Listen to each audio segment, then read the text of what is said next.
Film diawali dengan memperlihatkan mimpi buruk dari seorang siswi bernama Lee Yeon-soo. Dalam mimpinya, dia menemukan ponsel milik seseorang bertuliskan Naega Scam, di mana pemilik ponsel itu ternyata ditemukan telah meninggal, dan hal itu membuat Yeon-soo ketakutan hingga memilih untuk melarikan diri.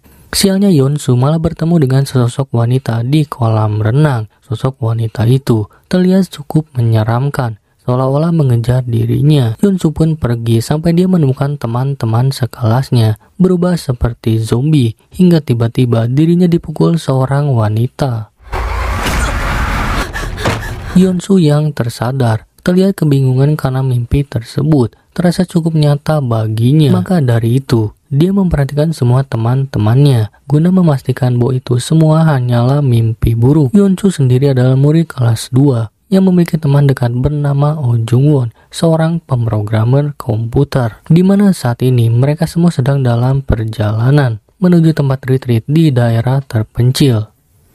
Saat tiba di malam hari, ternyata hanya bis kelas mereka lah yang sampai lebih dulu. Namun Yeon-soo merasa bahwa dirinya pernah datang ke tempat ini. Dia pun melihat sesosok wanita di dalam gedung itu. Namun setelah diperhatikan baik-baik, sosok itu tiba-tiba menghilang. Yeon-soo gak menceritakan hal tersebut kepada Jung-won. Saat di dalam gedung, mereka semua memindai barcode untuk mengakses wifi. Akan tetapi, Yeon-soo lebih memilih mengambil selebaran brosur gedung. Namun anehnya, setelah memindai barcode, Jung-won malah menemukan peta panduan gedung yang terpasang secara otomatis. Dan di dalam gedung ini pun, Pak Guru gak menemukan sinyal, bahkan saluran telepon pun terputus. Dia gak bisa menghubungi kelas lain, dan oleh karena itulah Pak Guru memutuskan untuk pergi menjemput mereka. Jadi dia meminta ketua kelas dan wakilnya untuk mengawasi murid-murid agar gak terjadi masalah. Setelah itu barulah para murid menyadari bahwa ponsel mereka gak ada sinyal sama sekali, bahkan wifi pun gak berfungsi sama sekali. Namun tak lama, tiba-tiba lampu padam dengan diikuti kemunculan sosok yang dibalut dengan kain putih. Ternyata itu adalah ulah salah satu teman mereka bernama Hyo-yul yang percaya dengan adanya sosok hantu di tempat ini. Sosok hantu itu adalah seorang siswi yang bundir di tempat ini. Hyo-yul mengatakan hantu tersebut muncul jika seseorang bercermin dan berbalik di tengah malam. Mendengar itu, Yeon-soo teringat dengan sosok wanita dalam mimpi buruknya. Saat di dalam kamar bersama Jung-won, ponsel Yeon-soo tiba-tiba terpasang suatu aplikasi. Dia merasa itu ulah Jung-won, tapi sebenarnya aplikasi misterius itu terpasang dengan sendirinya. Kemudian aplikasi itu memulai suatu permainan bernama Mafia. Yeon-soo dan Jung-won menjadi warga dalam permainan ini, dan identitas murid lainnya tidaklah diketahui. Mereka semua terbagi untuk menjadi warga, dokter, polisi, dan mafia, di mana mereka semua diminta untuk mencari orang yang menjadi mafia. Berdasarkan hasil voting, orang yang terpilih akan dieksekusi dan status identitasnya akan terungkap. Setelah itu, semua peserta akan tertidur kecuali mafia, karena saat itulah mafia akan mengeksekusi orang pilihannya. Permainan ini akan berakhir sampai ada salah satu tim yang menang. Warga, dokter, dan polisi berada dalam satu tim, sedangkan mafia bergerak sendiri. Mereka pun diminta untuk memilih sebelum tengah malam. Seorang siswi bernama Baek Eun-ha mengajak teman-temannya untuk memilih Hyo-yul. Akan tetapi Yeon-soo merasa ada yang aneh dengan cara aplikasi tersebut mengetahui semua nama teman-temannya. Bahkan Jung-won pun menyadari bahwa permainan ini berlangsung tanpa adanya koneksi internet. Dan karena sudah terlalu lama guru mereka belum kembali, Yeon-soo dan Jung-won mengajak ketua kelas untuk pergi mencari telepon. Saat di ruangan staf, Yeon-soo menemukan segelas kopi. Dia bertanya kepada ketua kelas, tapi Jun nggak tahu siapa yang membuatnya. Dering telepon berbunyi, tapi nggak ada jawaban sama sekali. Dan saat mencoba menghubungi bantuan, tiba-tiba Yeon-soo diminta untuk datang ke kolam renang oleh Kim So-mi. Saat akan pergi, Jun-hae melihat Jung-won yang diminta menemui murid lain. Mendengar itu, Jung-hae meminta mereka untuk pergi duluan ke kolam renang. Sementara itu, salah satu siswa bernama Jin Da-bum mengalami perundungan oleh Kyung-jun dan kedua temannya.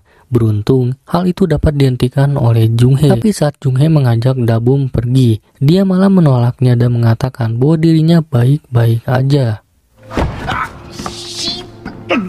Kemudian tiba-tiba seorang siswa bernama Hyunho datang, meminta Kyungjun untuk pergi karena dia ingin berolahraga. Kyungjun pun pergi sambil menghina Hyunho yang selalu berolahraga tapi nggak bisa menjadi atlet. Hyunho sempat merasa kesal, tapi ketua kelas menghalanginya. Saat tiba di kolam renang, Yeonsu diminta masuk seorang diri. Dia melihat sekeliling area kolam dan melihat sosok hitam yang menarik perhatian dirinya. Dia memperhatikan cukup lama sosok tersebut dan tiba-tiba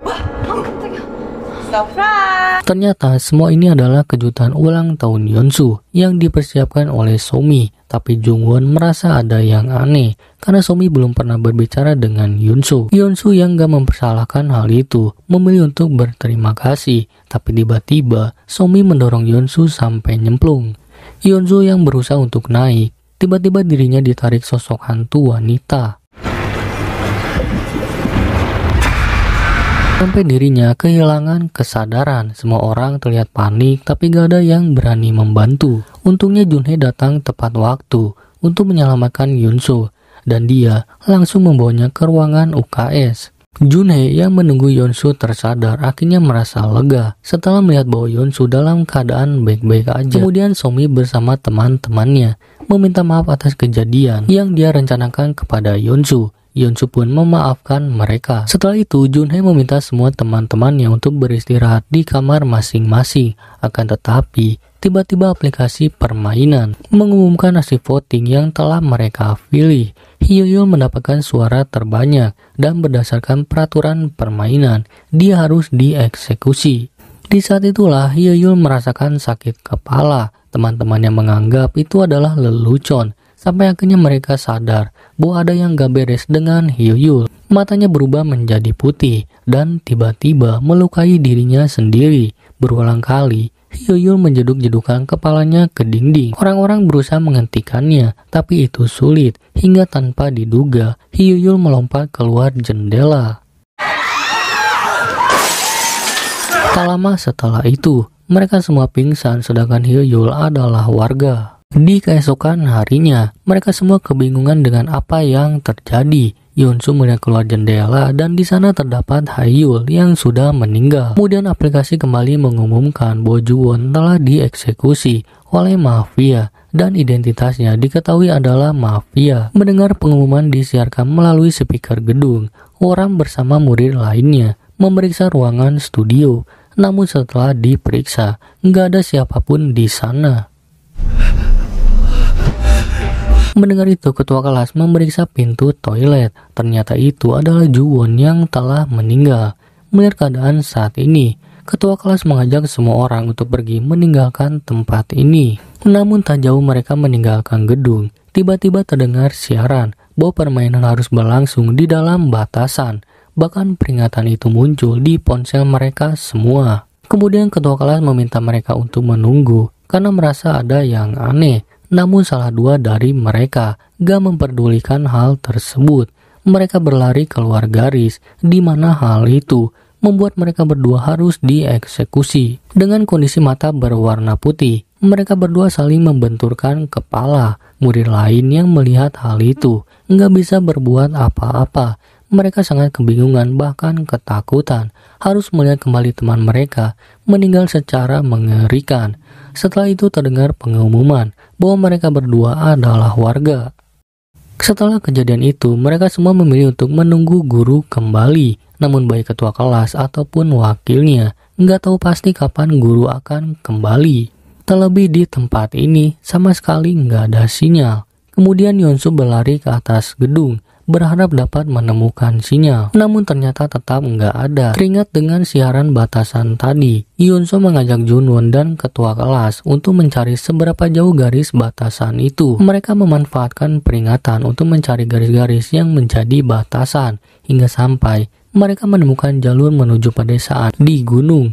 Ketua kelas berencana sendirian untuk pergi ke sana, namun melihat jalur yang dilewati cukup sulit. Beberapa dari temannya mengajukan diri untuk ikut membantu. Yeonsu berpesan kepada ketua kelas untuk berhati-hati. Namun tak lama setelah mereka pergi, Yeonsu mendengar suara yang memanggil dirinya.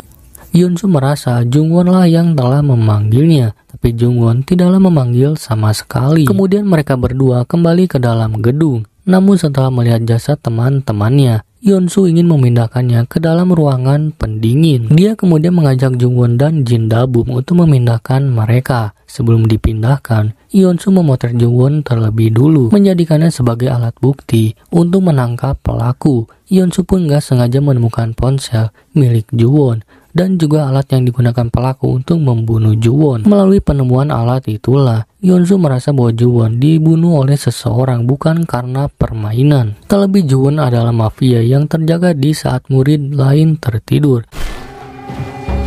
Sementara itu, ketua kelas memimpin teman-temannya untuk pergi ke desa tanpa melewati garis batas. Namun karena kondisi jalan yang cukup sulit, membuat salah satu dari mereka terpeleset hingga membuat kakinya terkilir. Melihat kondisi Nahe saat ini, Yeonha mengajak untuk kembali ke gedung retreat. Namun karena sudah setengah jalan, keegoisan Somi membuat Nahe yakin bahwa dirinya bisa melanjutkan perjalanan. Sementara itu, Yeonsu dan lainnya telah memindahkan jasad kedua temannya ke dalam ruangan pendingin. Tapi di sana terdapat keanehan karena ruangan itu nggak terasa dingin bahkan setelah suhunya diturunkan. Hal ini mengingatkan dengan baterai ponsel yang disadari oleh Ji Da-bum. Karena sejak kemarin, daya baterainya tetap di angka 56%. Tidak berkurang sedikit pun. Setelah pergi dari ruangan itu, Yeonsu kembali mendengar suara yang memanggil dirinya. Dia kemudian mengikuti asal suara tersebut dan membawanya ke dalam ruangan bawah tanah. Di sana dia menemukan akuarium yang enggak ada ikannya. Kemudian Yeonsu memperhatikan akuarium itu, tapi dia gak menyadari dengan adanya sosok hantu di belakang dirinya. Suasana yang gelap tiba-tiba menjadi terang. Yeonsu kembali menelusuri ruangan tersebut sampai dia menemukan sebuah ruangan kerja dengan beberapa monitor yang sama sekali nggak menyala dan sebuah telepon yang nggak ada sambungannya. Namun tak lama setelah dia pergi, tiba-tiba monitor itu menyala dengan sendirinya. Yeonsu yang kembali ke dalam kamarnya diberitahu bahwa ponsel kedua temannya nggak bisa menyala sama sekali bahkan setelah di-charger. Hal itu membuat Yeonsu merasa bahwa ponsel mereka rusak karena pemiliknya telah meninggal. Terlebih di tempat ini, dia merasa ada yang aneh setelah melihat hantu untuk kedua kalinya. Yeonsu teringat dengan cerita Haeyul saat itu, jadi dia penasaran sampai mencarinya. Namun Jungwon gak mempercayai hal tersebut. Di gunung, perjalanan mereka terhenti setelah menemukan akhir dari garis batas menuju desa. Dan di saat itulah Woram gak sengaja melihat orang di seberang posisi mereka saat ini. Mereka semua sempat berteriak meminta tolong. Namun setelah diperhatikan baik-baik,